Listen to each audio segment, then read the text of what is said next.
Good morning, students. This is your Mohan Rao, Zoology Senior Faculty. Here we are with some of the diseases that are all caused by viruses. So as of now, we detailedly studied about the bacterial diseases. Now it is time to discuss more detailedly about the viral diseases.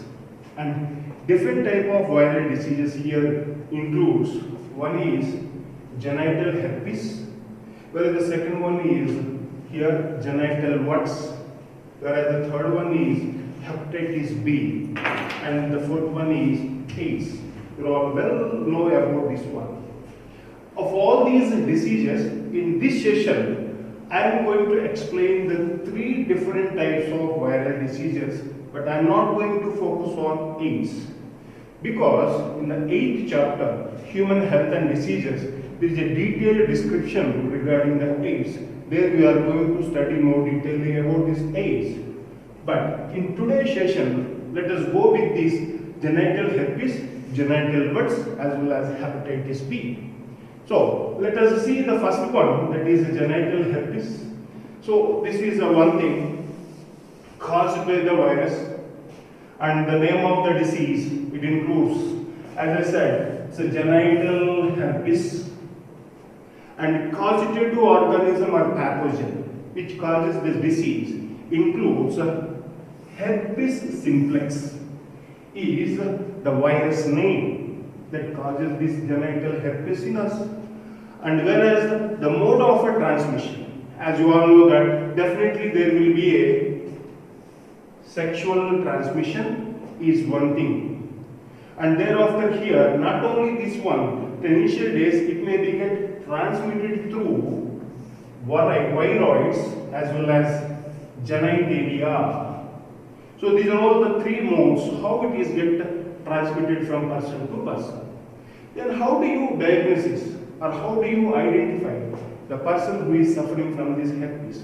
It includes here important thing, clinical symptoms. Now I am going to explain the symptoms suffered by the victim whenever he is getting this whenever he get this genital herpes. The clinical symptoms that helps to us. Thereafter, antigen detection. Then, what are these antigens and antibodies? These are nothing but here the proteins. So any kind of pathogen, it produces a kind of proteins. These proteins are highly specific to a concerned type of pathogen, and such a kind of proteins are known as antigens. So once the pathogen it enters, when it produces the antigens, our immunity system recognize the entry of the pathogen as well as production of the here antigen. Our immunity system it produces the proteins, and those proteins are known as here antibodies. And here the point is, antigens and antibodies are highly specific to certain kind of pathogen or a certain kind of disease. So by studying the antigens that are all released into the victim body, then we can identify the disease. Thereafter, the PCR test is available. This is a polymer chain reaction. You have to study more detailedly about this polymer chain reaction in a biotechnology. A unit is there which we are going to study in the coming sessions. So that is a polymer chain reaction. A test is here helpful to us for diagnosis of this disease. Thereafter, nucleic acid hybridization.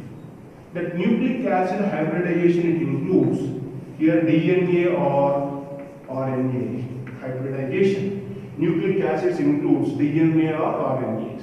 Here particularly you go with these DNAs in order to here identification. So deoxyribonucleic acid, deoxyribonucleic acid. Hence they are known as nucleic acid hybridization. This technique is also available to us in order to here identification of this herpes disease. Then here what will be the symptoms? Let us see now here the symptoms of this herpes disease.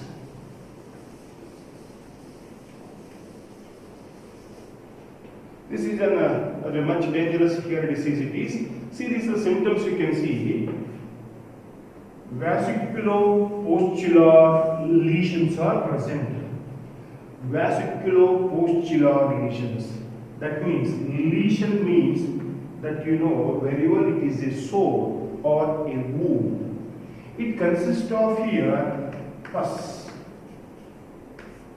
A pus containing wounds are present. They are known as vesiculopostular lesions. Is one of the symptoms of this one. And these here lesions includes here like blisters or like a pimples. They do here appear in this form on affected organ. These includes or this consists of pus within them. And second one is a cluster of painful ulcers also happen to see. The characteristic feature of this ulcer is erythromatous. Erythromatous ulcers in the sense the reddish colored ulcers are appears here. And where do these ulcers are generally appears to us? One is the genital here, external genitalia. Since this is infecting the reproductive system, on the external genitalia, reddish ulcers are here noticed. Thereafter, perianal region also, not only here, around this external genitalia, perianal in the sense around the anus. Anus you know very well, it is the opening of your digestive system through which the undigested fecal matter is here sent out of your body. And around the anus also, such a kind of erythematous ulcers are present. Right, and that is one important thing. Apart from that, you can see here the victim will experience the fever and he will get the headache, itching sensation at the affected parts. Thereafter, you can see the vaginal as well as here urethral discharges are taken place. So through urethra as well as vagina, here a fluid discharge will be here experienced by the victim. Thereafter, swelling of lymph nodes. Just now I said here the locations of the lymph nodes. So they are all present in the different parts, even around the genitalia. Here you can see even the armpits also. Here you can see the lymph nodes. The lymph nodes here swelling will be taking place. And thereafter you can see here urethral as well as cervix infections. Here urethral as well as cervix infections also here happens in case of this genital herpes. Right. The very interesting and important point related to the disease is there is no therapy, no treatment at all for this disease. Once in your life, if a person is get infected with this genital herpes, there is no cure at all. And throughout his life, then the disease he has to suffer from. When the immunity is get rise up, then the symptoms of the disease will be get suppressed. Whenever the immunity is get declined, then again the symptoms will be get reappears. So, since it is a virus, and here one point you need to know regarding the viral infections. Any viral infection, there is no cure at all, including your common cold. Now, the entire world is suffering from COVID-19. Here the virus, where there is no cure at all for this disease. Not only the COVID-19, even HIV is also there. Hepatitis B also we studied. And this is also one more thing here, genital herpes. All are viral infections. And even, as I said earlier, common cold is also a viral infection. So, no viral infections has got the cure, but only the thing that is available to us is prevention. And some of the viral infections have got the vaccinations. By taking the vaccination as a precautionary step, you can protect yourself from the vaccine here viral infections. Without taking the vaccination, if you are here infected with a virus, only your immunity power, it saves you. If your immunity power is high, then you can suppress here the effect of the virus. And here, this is one such a kind of disease that you need to be here noted. There is no cure at all. In the previous session, I explained 3 important diseases are there which do not have any cure at all. One that you know very well here is AIDS, which is no cure at all. But here the second one is the genital herpes, whereas the third one is hepatitis B, jaundice disease. When you get it, the traces of the virus will remain in your body forever. So these three are the diseases which have got no cure at all. So there is no particular therapy or a treatment for this genital herpes. Such a dangerous one it is. So we must be very conscious with regarding such a kind of reproductive tract infections. And coming to the second important viral infection in us, it includes here genital warts. Let us see about the genital warts in a detailed way.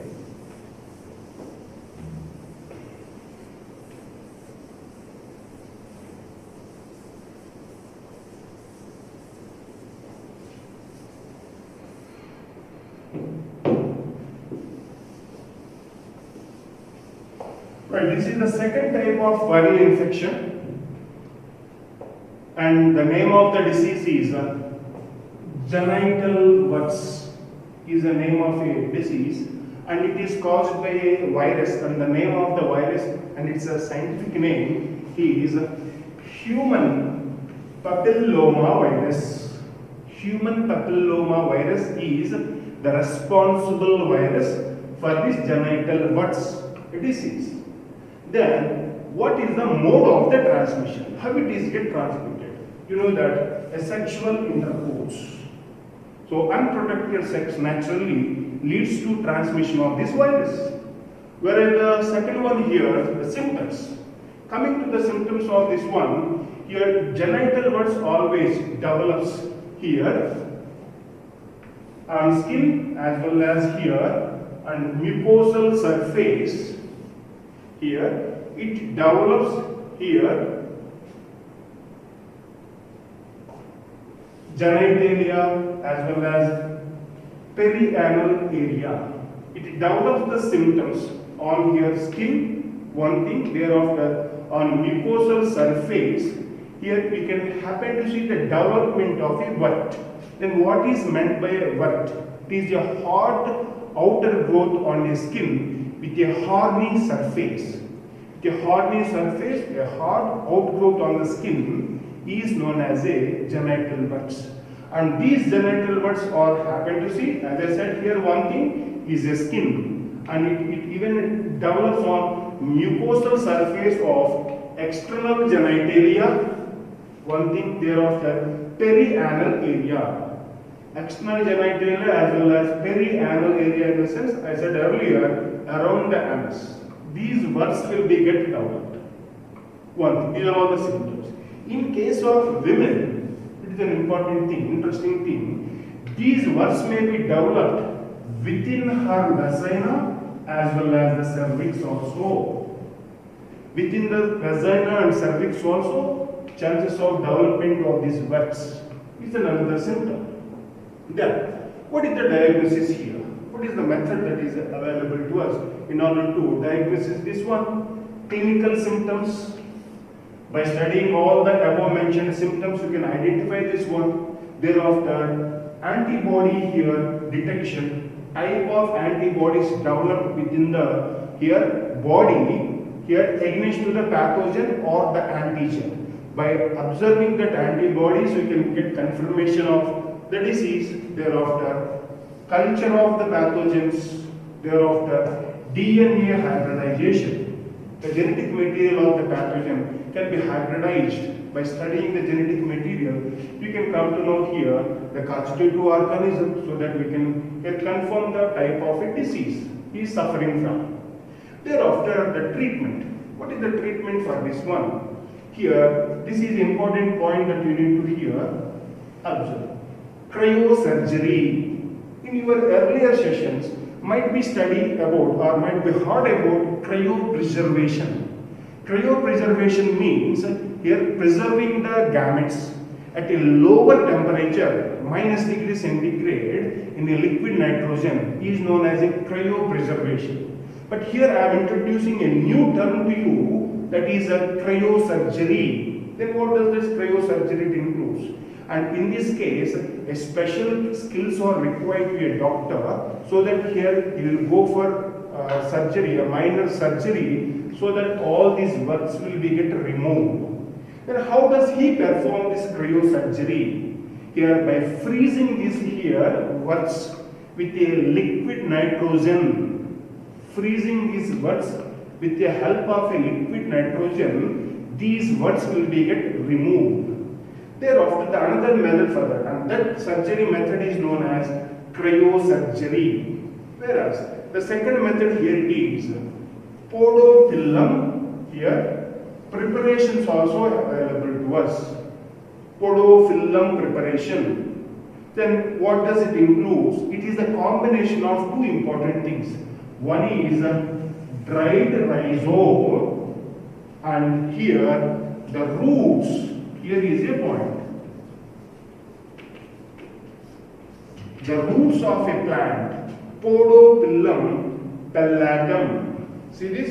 Podophyllum pellatum roots combined with a dried rhizomes, and both together we can use as a preparation. We call that preparation as Podophyllum preparation. This can be used in order to remove these works from the body of a victim.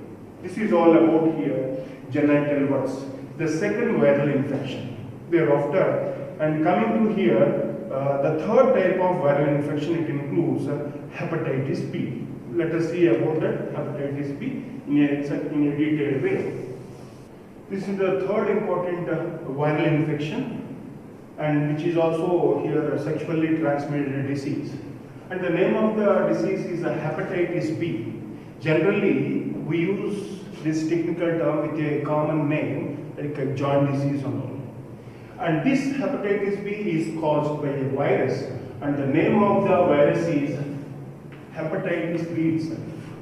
There are various groups of these viruses are there, like hepatitis A, hepatitis B, hepatitis C and all. And this is a particular disease caused by hepatitis B type of virus.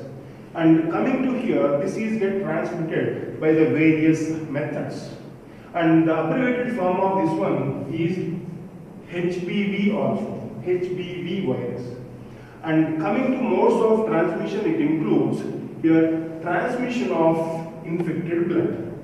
If the infected blood is get administered into the healthy person body, and if the blood is get infected with here hepatitis B virus, 100% the virus will be get transmitted from person to person. Thereafter here, sexual contact is very common that we have been studying since the beginning of this lesson. Thereafter, the saliva of the infected person, tears of the infected person. Thereafter, misusing the intravenous drugs, abusing. Then what does it mean? Some of the drug addict persons, they do take the drugs with the help of the injections. The single injection with a needle is used by the multiple persons. In such a cases, if a person among them is get infected by this virus, and if you use such a kind of injections, and the same type of injection is used by other people in the group, then the virus will be get transmitted. Thereafter here, we the Indians have a culture of boring our ear pinna, the nose.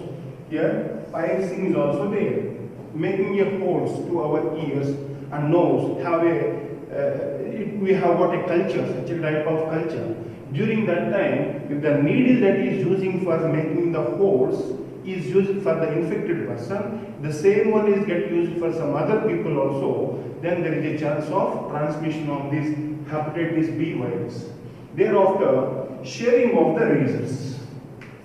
If a razor used by an infected person, the same thing is get used by some other persons without disinfecting that, then the virus will be get transmitted. And along with that, tattooing. This is a recent trend is going on in the present generation. So if you go for a tattooing on our body, the same machine or needle used for the multiple persons, if one among them is get infected with this virus, then the rest of the people also have got the chance for getting this virus, is one. Then what is the incubation period? So it takes here hardly 30 to 80 days span of time for manifestation of the disease or for appearance of the symptoms. Thereafter, then what here are the symptoms it includes? Here generally fatigue is experienced by the person. Fatigue in the sense here tiredness. The person will feel the great tiredness is one thing. Thereafter, that jaundice. So this is a virus particularly affect our liver. So since the liver is getting affected, then the person will develop a jaundice also. And during that time, his skin will get turns into yellow color, and white portion of the eye also will get turns into the yellow color. Even the urine also here will come out in the yellow color. So these are all the symptoms of a jaundice. And here, along with that, here, and persistent low fever, continuous fever will be here observed in the victim. Thereafter, rashes will be developed on the abdomen, and severe abdominal pain also can be experienced. A severe abdominal pain and rashes on the abdomen, continuous fever are all the symptoms of the disease. And since, as I said in the beginning, here it particularly affects your liver, so that here it causes liver cirrhosis. Sometimes the person suffering from the hepatitis B will develop even the liver cancer also. These are all the dangerous signs. So liver cirrhosis will be get developed, as well as liver cancer also will be get developed. The person, those who are suffering from this hepatitis B. So these are all the symptoms of this viral infection. Then, what is the diagnosis method that helps to us here? And thereafter, is there any cure for that? Then let us see about that information. Now,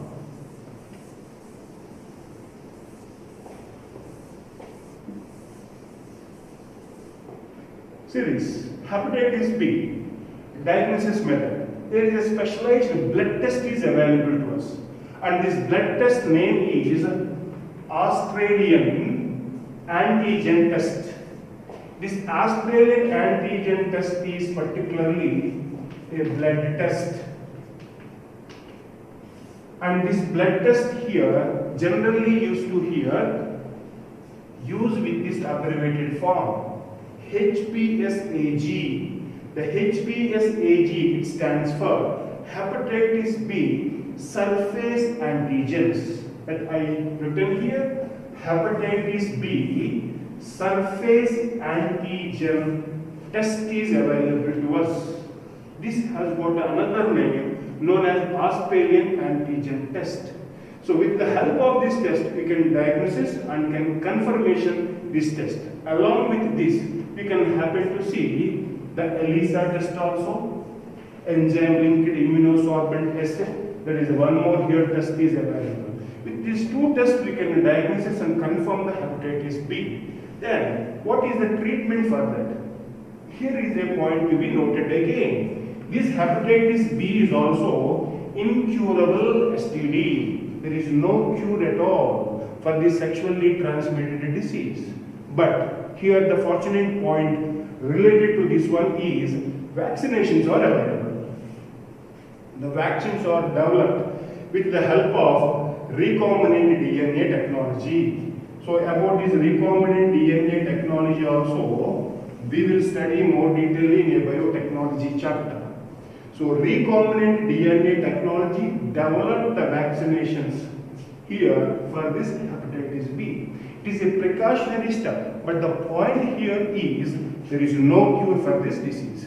Only the prevention method is available. The prevention is nothing but taking the vaccinations related to this one. So these are all the three varieties of viral diseases.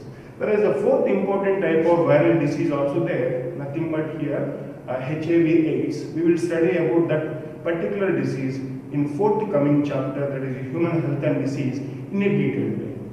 Right. Coming